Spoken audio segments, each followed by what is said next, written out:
Salut et bienvenue dans Monologue, où cette fois-ci on va parler d'adaptation, alors principalement de jeux vidéo, mais aussi un peu de manga, parce que très clairement il y a un tournant, une lassitude de certaines thématiques, de certains sujets, de certaines adaptations, notamment de super-héros, de comics, de tout ce qui pourrait aussi être attrait à des grosses licences comme Star Wars. Et maintenant on a peut-être un regain d'intérêt pour le jeu vidéo, pour les mangas qui est en train d'avoir lieu. J'avais envie de parler vraiment d'adaptations qui m'ont particulièrement marqué. Ça veut pas dire que c'est forcément des bonnes adaptations, mais c'est des adaptations qui pour moi ont un sens dans cette histoire récente. Pour donner quand même un petit contexte historique, moi à la base donc je suis fan de jeux vidéo, je suis fan de manga, et il se trouve que j'ai consommé pas mal de vidéos qui ont traité un peu de ces sujets, qui ont fait la critique d'adaptation de jeux, de mangas. Je pense par exemple à Cross, qui parlait quand même de films qui traitaient du jeu vidéo. Qu'entre autres, on peut parler par exemple du film Mario, on peut parler de films comme Gamers, qui traitent du sujet. Et bon, ce qu'il en résultait avec Cross, c'était qu'au final, on a quelques films un peu intéressants. On a beaucoup, mais genre beaucoup, de très mauvais films, mais il y a l'espoir avec des nouveaux cinéastes, avec des nouvelles personnes dans le monde du cinéma, d'apporter un renouveau et d'arriver à mieux incorporer l'esthétique du jeu vidéo dans le cinéma. Et ça, c'est un peu de ça forcément dont j'ai un peu envie de parler, justement, de est-ce que ça a vraiment lieu? Évidemment que bon, ça s'est fait petit à petit, mais ça va être intéressant. Et puis, il y a aussi eu sur le manga, notamment, ça parler de l'adaptation de Dragon Ball. On a eu pas mal de vidéos pour critiquer un petit peu ce qui avait été fait. C'était vraiment pourri. Et, euh, et aussi, ça a parlé de l'autre côté, parce que certes, aux États-Unis, les adaptations, ou même en France, ça n'a pas toujours été vraiment très intéressant, pas vraiment de bonne qualité. Mais on a eu aussi du côté du Japon le revers qui a été de vouloir trop bien vouloir adapter ses œuvres au point où ça en devient un peu ridicule au final, si vous voyez ce que je veux dire. Donc ça après, ça c'est la base un petit peu de ce à partir de quoi on démarre. Et pour commencer un petit peu, j'avais envie d'abord de parler d'un premier film un peu daté quand même, et qui justement a été fait par au Japon. C'est le film Ace Attorney, film Phoenix Wright, euh, qui est assez surprenant, qui est drôle, qui adapte assez bien la licence, mais qui, bon, je suis assez d'accord pour dire que sur un format d'un film, vouloir adapter tout le premier jeu, ça veut dire sauter certaines enquêtes, notamment une enquête, bon, qui est un peu chiante en vrai dans le jeu de base. Mais voilà, il y a eu très clairement des choix de vouloir être peut-être très respectueux au point de d'assumer des fois le côté un peu ridicule. Je saurais pas dire si c'est une bonne ou une mauvaise chose, mais je pense quand même que ça a du mal forcément à convaincre tout le monde, hein. Je pense qu'il y a des fans de Ace Attorney qui ont été convaincus. Je pense qu'il y a des gens qui ne connaissent pas Ace Attorney qui n'ont pas été convaincus. Mais voilà, c'est pour donner une petite idée déjà de quoi on part pour moi. Moi, ça a été de d'abord voir ce genre de film, du Ace Attorney, un peu bizarre. Il y a eu aussi après les films Pokémon, mais c'est différent parce que Pokémon en soi c'était dans la digne lignée de ce qu'on pouvait avoir avec la série animée. Donc au fond, voilà, c'est Sacha. c'est des personnages qui sont bien établis, c'est des situations assez claires. Voilà, c'est très différent de ce dont on parle là en termes d'adaptation. Après, sinon, ben, le premier moment pour moi qui a été important dans l'opinion que j'ai pu me faire des adaptations, dans ce qu'il y a pu avoir, selon moi, c'est le film Warcraft. Alors qui a pas très bien marché, à raison qu'il y a vraiment matière à le critiquer. Mais je trouvais déjà qu'il y avait un truc assez soigné avec ce film. Après, ça, c'est pas une adaptation qui est surprenante, pas un truc improbable comme normalement c'est le but de cette vidéo aussi, c'est de traiter de à quel point on pouvait pas s'attendre à ce que ce soit adapté et aussi bien adapté. Pour Warcraft quand même, bon, il y a eu les cinématiques pour World of Warcraft, il y a eu pas mal en fait déjà d'éléments qui permettaient d'avoir une adaptation de bonne facture. Après, force est de constater que ben ils ont vraiment réussi les personnages orques contre les personnages humains. Là, j'avoue, j'étais un peu déçu. Medivh, notamment. J'avoue que ils ont voulu peut-être trop vite, trop tôt introduire plein d'éléments du lore Warcraft, ce qui crée pour moi un peu de la confusion. C'est dommage parce que le film est quand même sympa, mais ouais, ça, je pense que ça a été un élément assez majeur pour expliquer pourquoi le film a eu du mal à vraiment fonctionner. Mais il fallait un début et il fallait un point de départ pour parler un peu de cette question d'adaptation. Alors après sur le film Warcraft, il n'y a pas masse de choses vraiment à dire, hein, mais ouais, il y a ce truc-là qu'il y a dans le jeu vidéo déjà des vastes univers assez étendus avec plein de livres qui vont dans le détail, avec des jeux qui ont en fait beaucoup à raconter. Et au final, qu'est-ce qu'on peut en retenir? C'est que c'est dur à maîtriser, quoi. Warcraft, c'est quand même assez indigeste un peu. Et ouais, c'est dommage ce qui s'est passé avec ce film.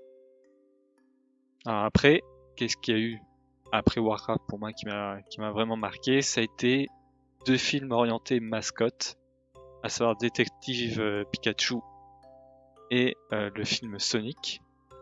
Je ne vais pas parler du film Sonic the Hedgehog 2 parce que je ne l'ai pas vu, mais des retours de ce que j'ai pu voir, globalement ça reste bien.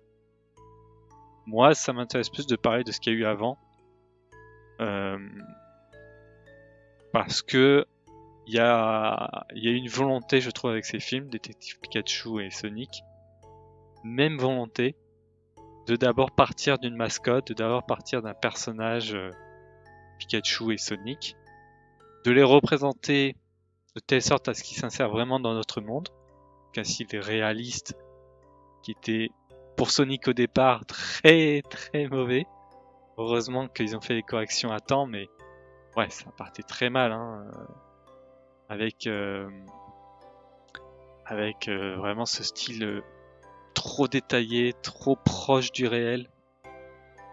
Alors que de l'autre côté, avec le film Détective Pikachu, ce qui était assez surprenant, c'est que au fond, la licence Pokémon dans sa globalité, ça reste quand même quelque chose d'assez mignon, d'assez cartoon. Donc, moi, j'aurais considéré que la facilité, c'était d'adapter ça, d'adapter le style un peu mignon, gentillet, cartoon, bienveillant de Pokémon. Mais en fait, non, parce qu'ils ont fait le choix donc d'adapter déjà un jeu pas vraiment connu, hein. Je veux dire, on va pas se mentir que le jeu Détective Pikachu, personne vraiment s'y était intéressé avant le film. Après, ça leur a donné la facilité pour le scénario.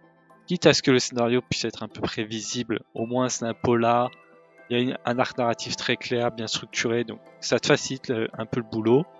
En plus, le jeu, il est quand même bon au niveau de la licence. Je veux dire, c'est pas un jeu qui est complètement déconnecté, un spin-off qui se passe dans l'univers de Pokémon, mais tu t'en rends pas vraiment compte parce que les Pokémon sont pas centrales à l'intrigue. Là, on n'est pas là-dedans. Là, on est vraiment sur une licence qui utilise à fond. On est sur un jeu qui utilise à fond sa licence. Et ben derrière, ça permet au film justement de ne pas faire cette erreur-là. Ça fait que oui, tu as le personnage de Pikachu avec qui a du coup une voix d'un acteur, tu vois, une voix d'homme âgé, un peu, enfin âgé, adulte, qui vient complètement rompre avec l'esthétique de Pikachu, le côté mignon, gentillet. Donc il y a ce truc-là un peu à la manière de ce qu'on peut avoir avec un film comme Ted et Ted, je crois. C'est pareil, film à mascotte qui se veut un peu humoristique, un peu comédie.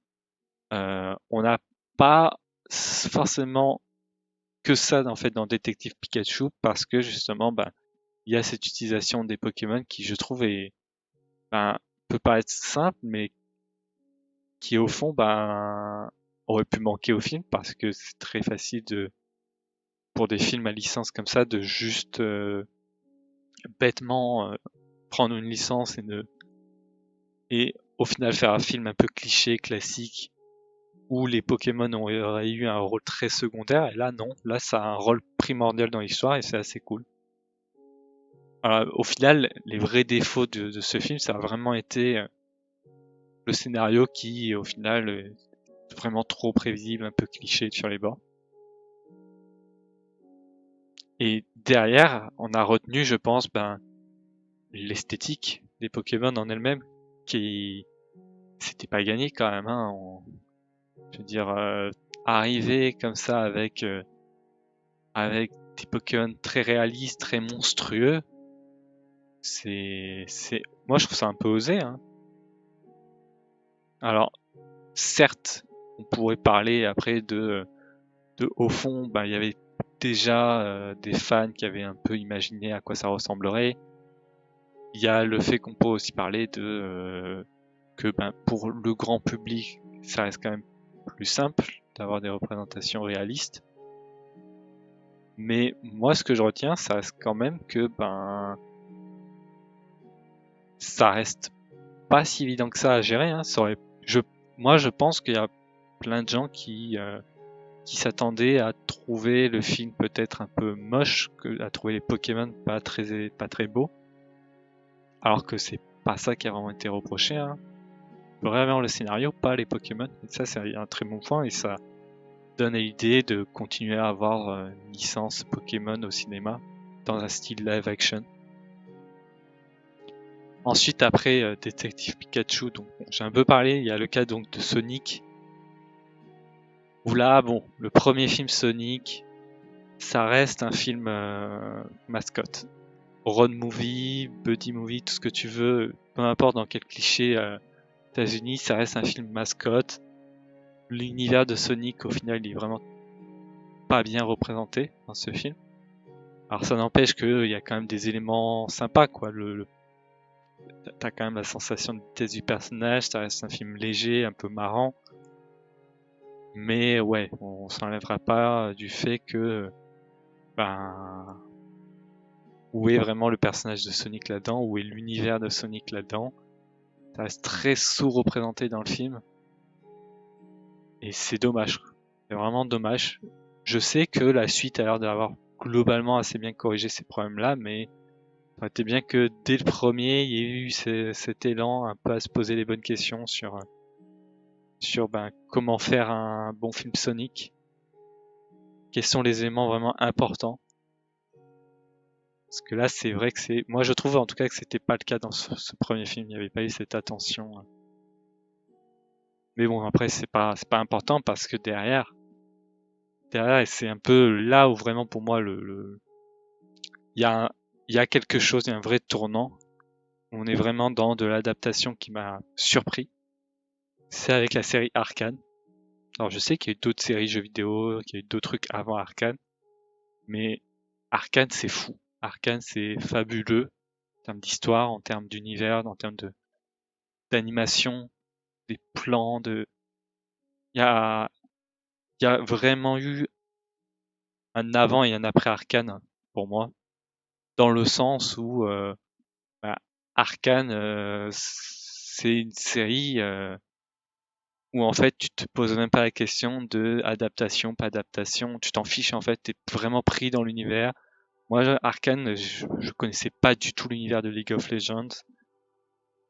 Ça m'intéressait pas. Je pense que même les fans de League of Legends eux-mêmes connaissent pas tant que ça pour la majorité le lore, leur univers. Et on a tous été surpris et pris par Arcane. C'est d'autant plus intéressant que bon, il y a le côté animation française. Hein. Voilà, ça flatte un peu l'ego qu'on a. Mais c'est pas que ça, c'est aussi Arcane.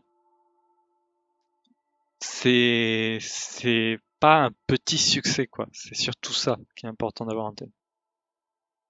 C'est un énorme succès Arcane. Ça a été une série extrêmement populaire, alors même que juste avant on avait eu Squid Game sur Netflix. Je crois que ça s'est passé comme ça. Il y avait Squid Game, gros succès, et après t'as eu Arcane saison 1. D'ailleurs très impatient d'avoir la saison 2. On va voir ce que ça va donner, mais ouais c'est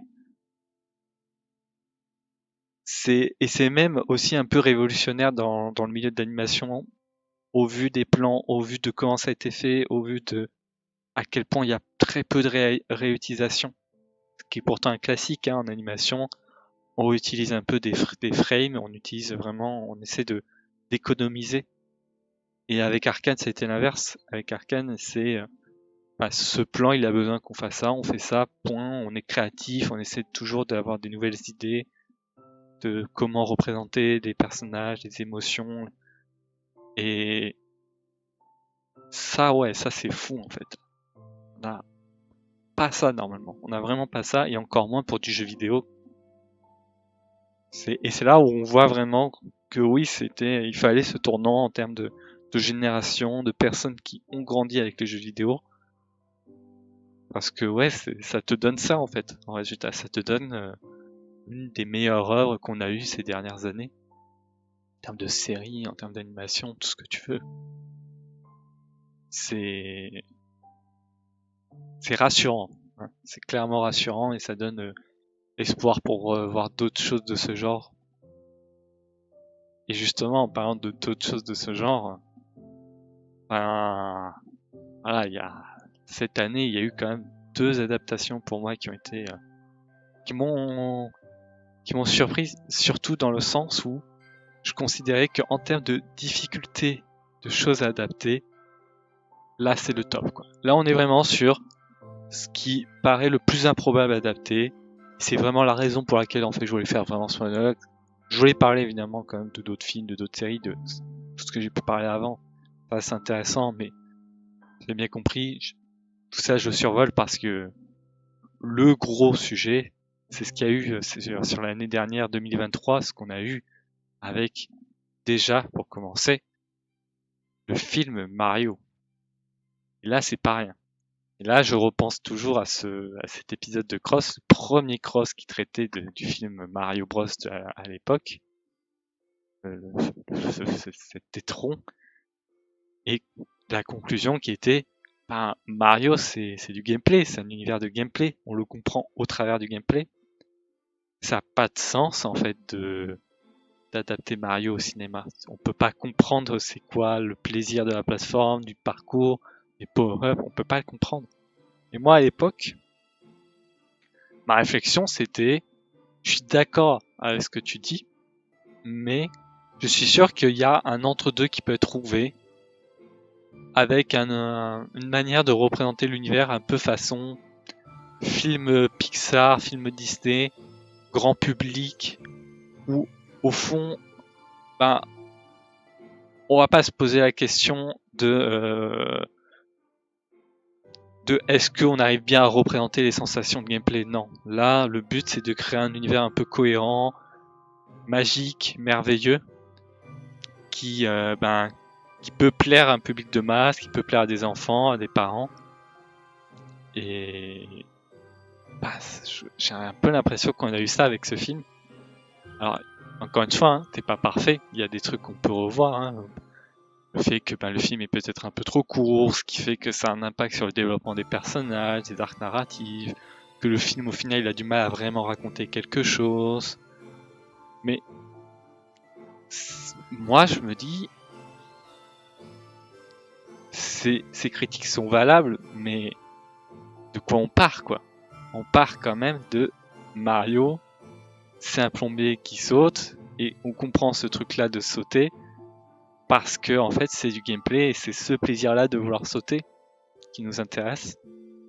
Et d'arriver à créer un film avec plus ou moins un univers complètement incohérent, complètement délirant, mais qui reste coloré, qui reste merveilleux, qui peut vraiment plaire à des enfants, et d'essayer de raconter quelque chose avec ça pour pouvoir mettre en scène des moments d'action, des moments un peu inspirés plateforme, inspirés des jeux Mario. Waouh, c'est là où moi je suis vraiment admiratif de ce film.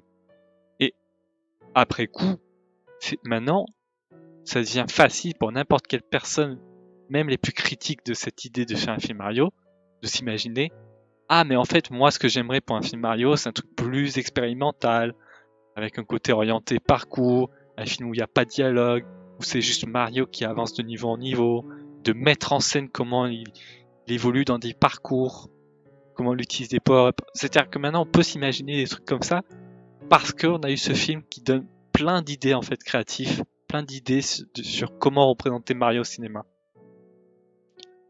On pourrait aussi parler quand même de la représentation des personnages et de l'univers. Certains, je sais, ont eu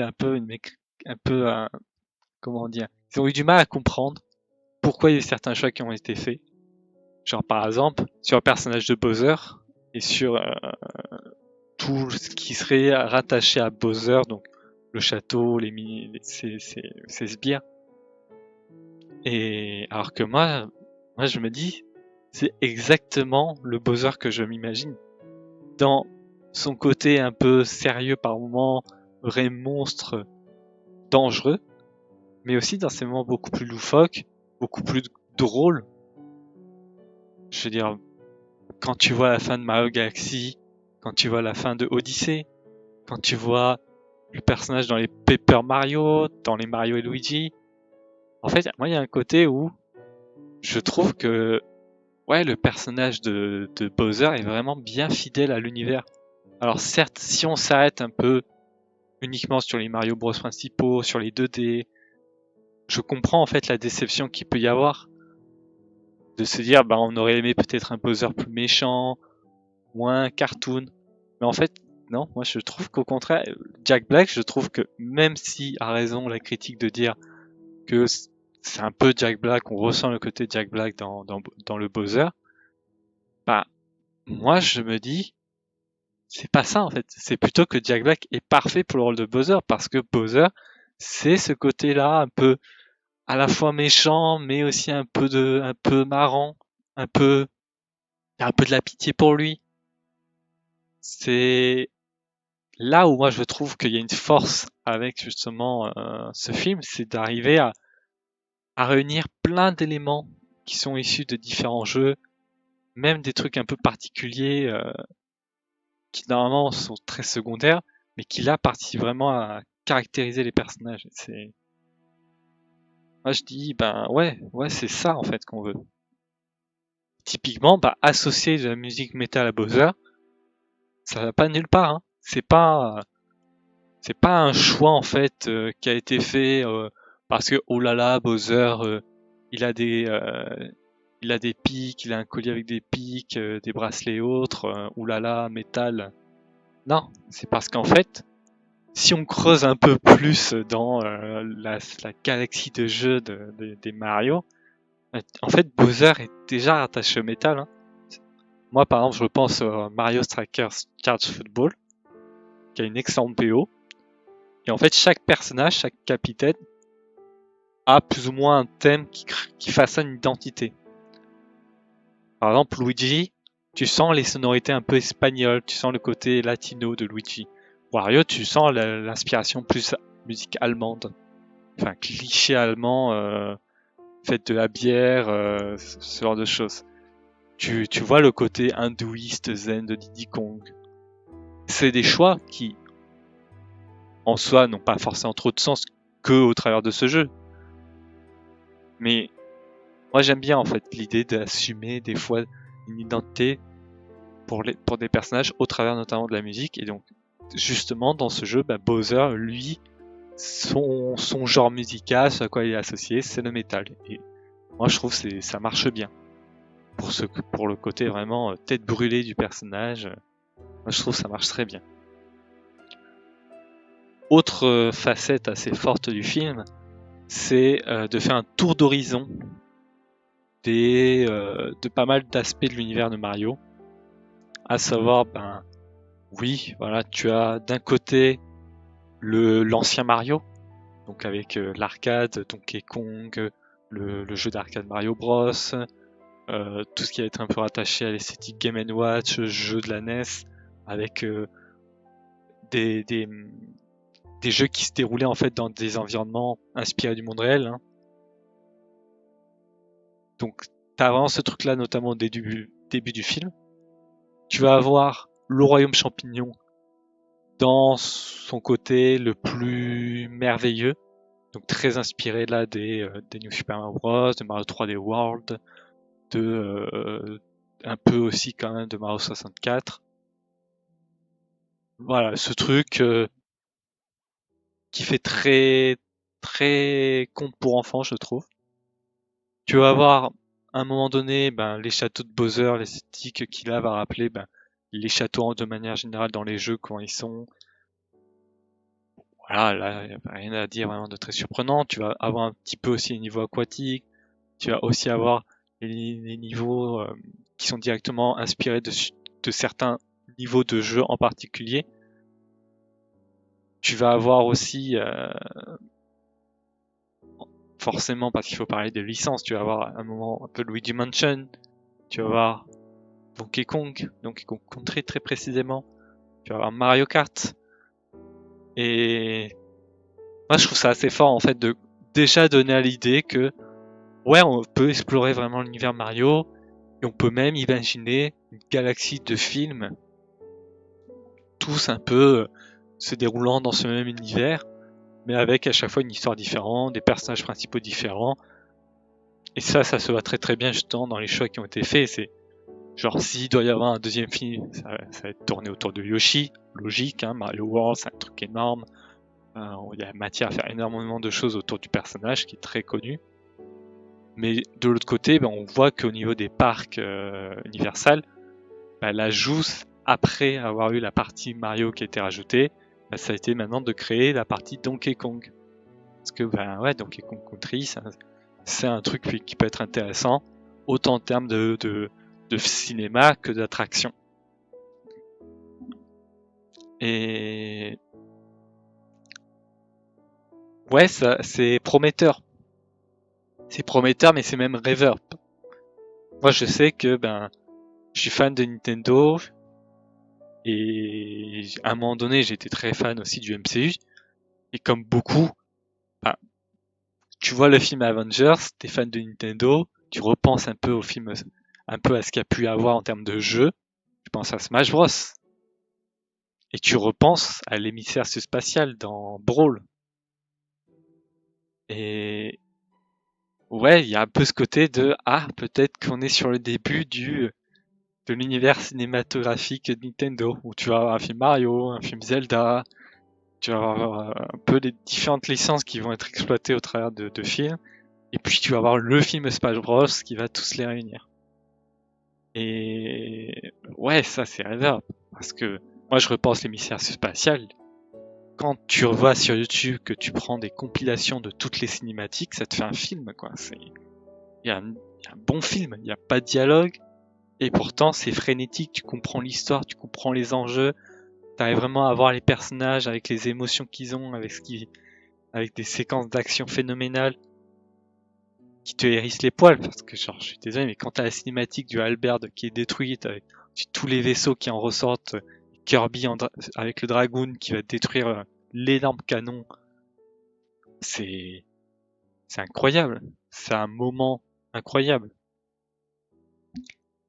Du coup, quand je vois le film Mario qui marche, qui arrive à plaire, qui fonctionne, qui est divertissant, et dont, en fait, on en veut plus au final, on veut que ça soit mieux, ben, ouais, c'est trop bien, quoi. Là, on part vraiment d'une nouvelle base, de quelque chose de beaucoup plus mature.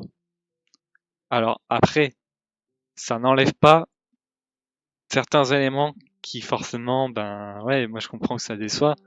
C'est par exemple, les choix en termes de musique. La BO du film est incroyable, mais pour on ne sait quelle raison, ils ont décidé de caler des musiques pop, genre Take On Me, lors de l'arrivée au royaume des Kong, où ils sont emmenés voir Cranky.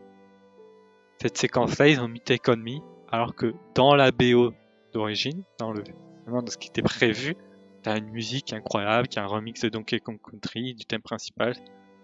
Elle est trop bien, et elle est pas dans le film, alors qu'elle était prévue.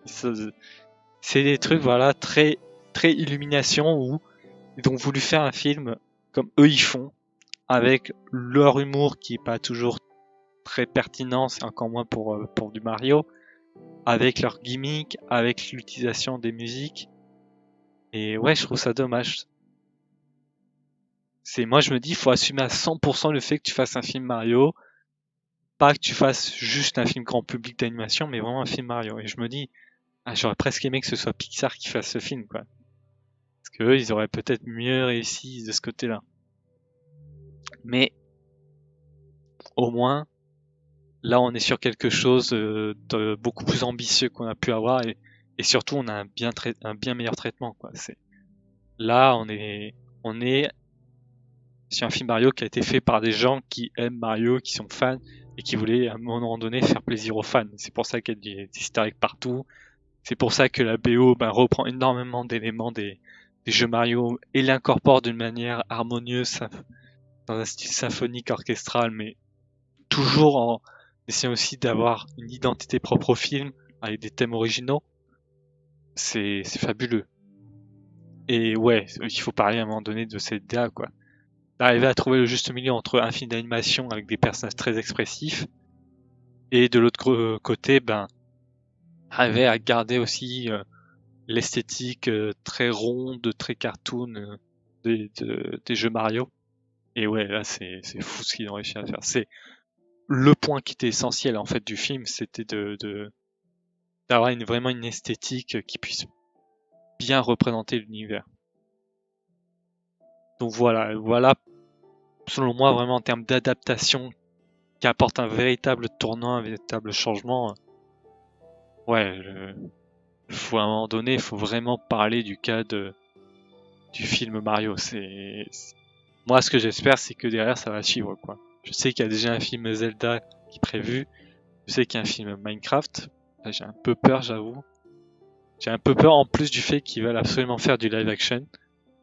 Mais bon, moi j'attends de voir parce que on n'est plus à la même époque où les gens qui font les films sont des gens déconnectés, qui ne connaissent rien en jeux vidéo. Là maintenant on a des fans, et donc qui dit fan dit que il y aura beaucoup moins ce côté de je m'en fous de la gueule du film, je m'en fous de quand c'est filmé. Non, là il va y avoir un côté un peu plus respectueux. Ce qui fait que même si les films auront peut-être des défauts, moi ça je ne ferai pas, hein, au moins on partira sur des bien meilleures bases avec en fait une volonté au moins de bien faire. Et c'est ça qui moi me rassure surtout. C'est ça qui est important au final. Bon, après, cette année, ça n'a pas été que le film Mario. Donc là aussi, il faut quand même qu'on parle de l'autre, pour moi, adaptation majeure qu'on a eue. C'est la série live action de Netflix, One Piece. Et waouh, là par contre, on est sur un sacré truc quand même. Là aussi, on est quand même sur quelque chose d'incroyable. Quand tu repenses à tout ce qui a pu se faire en termes d'adaptation de manga, ah ouais, c'est autre chose quoi. Moi, je repense un petit peu de loin ce que j'avais vu en termes de drama japonais, par exemple avec l'Attaque des Titans, Mob Psycho 100, c'était pas ouf. De l'autre côté, il y avait les films américains type Dragon Ball Evolution, non merci. Et là maintenant, on est à ça, on est à une vraie adaptation fidèle, fait par des personnes qui sont vraiment fans de One Piece et qui ont envie de bien faire. C'est fabuleux quoi. C'est là aussi on peut vraiment parler de trucs prometteurs parce que maintenant que tu vois ça, bah, t'as envie en fait de continuer sur cette lancée, t'as envie d'en voir plus. Genre moi là quand je vois le traitement des personnages, quand je vois l'acteur principal Iñaki qui est incroyable dans le rôle de Luffy, je veux dire, la série pourrait avoir plein de défauts que le Luffy, il est quand même incroyable quoi. C'était pris avec lui, tu te dis oui, lui c'est Luffy. Mais le truc qui est encore plus fou, c'est que One Piece, c'est connu dans la sphère du manga, c'est connu dans les sphères geeks, mais il y aura toujours des réfractaires à One Piece parce que dans le grand public, c'est normal. Au niveau du grand public, c'est parfaitement normal, selon moi, de d'avoir du mal avec en fait une série One Piece euh, en animé, en manga, avec cette esthétique très particulière qui en soi est perturbante parce que Oda il s'en fiche. Oda il s'en fiche un petit peu de ces questions de cohérence, de ton. One Piece, des fois c'est drôle. One Piece, par moments, ça va te faire chialer. Des fois tu vas être vraiment très énervé. Des fois tu vas être vraiment en pure contemplation. Donc moi de base je pars du principe que ouais One Piece c'est compliqué en plus. Un côté extravagant. Mais dans ces thématiques, il y a toujours un potentiel de plaire à un public plus large. Parce que One Piece, ouais, ça te parle d'amitié, ça te parle du deuil, ça te parle de l'esclavage, ça te parle vraiment du racisme, même du sexisme, ça te parle de tellement de sujets, ça brasse tellement large au travers d'une odyssée, une vraie aventure. Moi je me dis, ouais, One Piece, tu vois, il y a un côté, moi j'ai pas honte de dire, ouais, c'est un peu comme Seigneur des Anneaux. Alors que je suis un grand fan du Seigneur des Anneaux, mais ouais, One Piece c'est de cet ordre-là. Et de faire un live action sur ça, c'est à la fois le risque de se foirer parce que certes tu veux bien faire, hein, mais à un moment donné, si tu rates l'esthétique, par exemple les fruits du démon, ouais tu te foires et c'est normal que tu te foires quoi, parce que c'est difficile à faire. Mais les gens ils vont pas te pardonner pour ça pour autant. Et c'est le point en fait qu'ils ont vraiment assez bien maîtrisé pour derrière dérouler quoi. Ils ont bien su maîtriser ce qui était vraiment difficile. Et derrière, ouais, ça te fait une série grand public qui peut vraiment plaire à une échelle inattendue auquel je pense personne ne pouvait s'attendre. Là, One Piece, ça va être connu maintenant, mais connu à un stade inimaginable il y a quelques années de ça. Alors, moi, le truc de base pour moi sur ça, c'est que je savais que j'allais regarder cette série et je me disais, ma mère, je sais qu'elle peut potentiellement être fan de ça. C'est juste qu'en manga, en animé, je sais qu'elle pourra pas aimer. Je sais que c'est trop loufoque, trop cartoon, trop animé japonais dans le genre avec le style de doublage et autres. Même avec le doublage français, je sais même pas si vraiment, tu vois. Je savais qu'en fait, je partais sur quelque chose qui était trop difficile à essayer de la convaincre.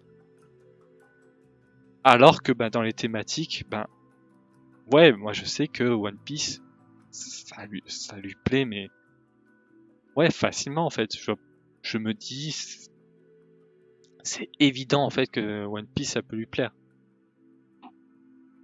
Et là t'as cette série qui vise vraiment le public large, qui peut vraiment avoir cette esthétique pour plaire à tout le monde. Et donc je lui ai proposé de regarder. Et elle a regardé et elle a adoré. Et c'est la plus grande réussite de cette série. C'est d'arriver à vraiment plaire à des gens qui, de base, n'auraient jamais regardé en fait du One Piece animé, manga. Et à partir de là, ben, ça donne bon espoir pour la suite, pour d'autres personnages, pour d'autres histoires même. Moi, maintenant, je m'imagine ben, plein de mangas, d'animés que j'ai pu voir, que j'ai pu lire, et je m'imagine le potentiel live action, mais d'une manière beaucoup plus sérieuse, quoi. C'est plus juste s'amuser à faire du fancast, à s'imaginer qui jouerait qui, s'imaginer le rythme, la saison 1 adapte quoi. Non, maintenant, je me dis, ah ouais, en fait, il y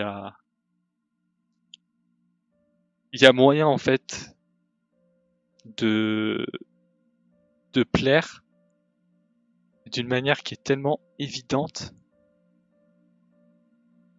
Faut juste avoir les bonnes personnes derrière le projet, forcément. Hein. Ça, on s'y attend bien. Mais après, ouais, le potentiel, il est énorme. Et je me dis, maintenant qu'il y a One Piece, la série qui a marché, qui a fonctionné, qui a un énorme succès, ben, pourquoi pas, voilà, continuer dans cet élan-là. Donc déjà, bon, One Piece, il y aura d'autres saisons, ça va être incroyable. C'est de toute façon, là, la saison 1, c'était le truc un peu le plus facile, mais c'était aussi là où, au final, en termes d'histoire, c'est pas ce qu'il y a de plus intéressant. Et maintenant, de s'imaginer qu'on va avoir la saison 2 avec Alabasta, peut-être, on va avoir les Zoan, les Logia, de voir vraiment cet univers prendre vie, ça va être fou. Ça va être une vraiment grande aventure. Mais là où je me dis qu'il y a un potentiel encore plus énorme et qu'on marque en fait ce tournant-là dans la question de l'adaptation, c'est que quoi de mieux que de voir en fait un filon en train de se créer, de voir vraiment ce filon qu'est le jeu vidéo, qu'est le manga, et de se dire ben ouais, en fait on a tellement puisé dans certaines œuvres, dans certains univers, pourquoi pas puiser autre chose? C'est parce que ouais, t'auras une sensation de nouveauté. Genre, moi je pense vraiment que maintenant que on a eu quelques adaptations à succès, on va en fait maintenant avoir beaucoup plus d'essais, de tentatives. Alors, encore une fois, hein, ça veut dire qu'on va aussi avoir probablement des étrons, hein. On va aussi avoir plein de ratés. Mais je préfère en fait qu'il y ait au moins des tentatives, qu'il y ait au moins quelque chose et que bon, en vrai, moi je me dis, on est à une époque tellement différente que même les essais sera fait par des gens qui au moins ont peut-être la volonté de vouloir bien faire et, et ce sera toujours mieux que ce qu'on a pu avoir par le passé. C'est là où moi je suis rassuré en fait. C'est là où je me dis que ça va être enfin un vrai renouveau en fait dans l'industrie audiovisuelle, que ça va apporter énormément en fait et qu'on va être peut-être de plus en plus ouvert en fait à d'autres cultures, là le jeu vidéo, le manga, mais pas que en soi. En soi, on peut avoir d'autres choses tout aussi intéressantes. Voilà, je pense que là j'ai bien fait le tour du sujet. Je pense que vous avez bien compris les enjeux et ce qui là est en train de se dérouler, de pourquoi c'est intéressant. N'hésitez pas, comme d'habitude, like, abonnement, commentaire, à me dire si vous êtes d'accord, pas d'accord, à donner votre propre opinion sur ces sujets-là. Moi, je vous retrouve peut-être prochainement pour parler, évidemment, comme toujours, sur ce format long de monologue d'un autre sujet qui me passionne, qui m'intéresse, avec un angle un peu peut-être différent. On essaye. Et puis, bonne continuation à nous tous dans ce plaisir, dans cette passion.